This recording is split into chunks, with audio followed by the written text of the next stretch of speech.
আসসালামু আলাইকুম, সবাই ভালো আছেন? তো টিকটকে খুব একটা জিনিস চলতেছে যে ঠোঁট ফাটলে ভ্যাসলিন, স্কিন ফাটলে লোশন, কিন্তু কপাল ফাটলে কি? বা আমার কপালটাই তো খারাপ, এরকম একটা কিছু। তা আমি একটা কথাই বলতে চাই, সব কিছুর সমস্যার সমাধান আল্লাহ করে দিছে। তো কপাল ফাটলে তারও সমস্যার সমাধান আছে, সেটা হচ্ছে নামাজ। নামাজ পড়েন, কপাল আল্লাহ তাআলা অবশ্যই ঠিক করে দিবে। যাই হোক, আমি এখানে কড়াই পেঁয়াজ দিয়ে তেলের সাথে পেঁয়াজ ডেকে একটু লবণ দিয়ে ভেজে এবার দিয়ে দিলাম কেটে ধুয়ে রাখা আলুগুলো একটু তেলের সাথে ভেজে নেব।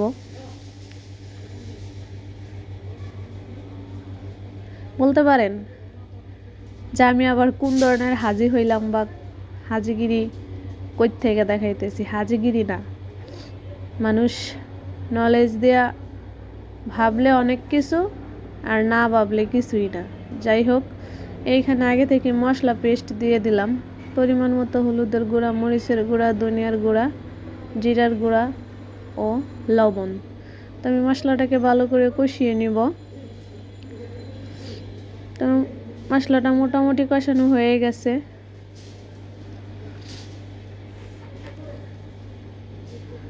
তো একটু নেড়ে চেড়ে দিব, আলুগুলো সিদ্ধ হয়ে গেছে। এবার দিয়ে দিব আগে থেকে কেটে ধুয়ে রাখা কাঁচা পাকা টমেটো দিয়ে আলু সিদ্ধ করে বড় মাছ দিয়ে রান্না করলে একটু ঝোল ঝোল করে, খেতে সেই ভালো লাগে। বাড়ি থেকে যে খাবারগুলো খেয়ে আসছি সেই খাবারের স্বাদ এখনও খুঁজি, কিন্তু রান্না করেও সেই স্বাদ পাওয়া যায় না। বাড়িতে রান্না করা হতো লাকড়ির চুলার রান্না অন্যরকম একটা স্বাদ বা অন্যরকম একটা টেস্ট।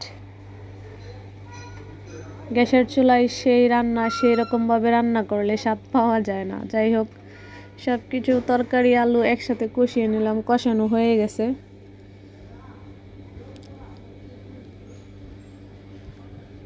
এবার আমি পর্যাপ্ত পরিমাণ ঝোল দিয়ে দিব। তারপরে দিয়ে দিব আগে থেকে ভেজে রাখা মাছগুলো দিয়ে একটু নেড়ে চেড়ে ঢাকনা দিয়ে ডেকে রান্না করে নিব কিছুক্ষণ।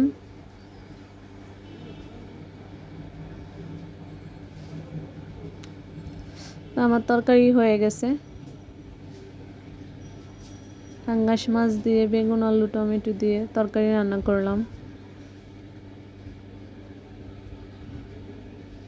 তো এই যে দেখেন আমার তরকারি, মাশাআল্লাহ অনেক সুন্দর কালার হয়েছে, খেতেও ভালো লাগবে। তো সবাইকে ধন্যবাদ, ভালো থাকবেন, আল্লাহ হাফেজ।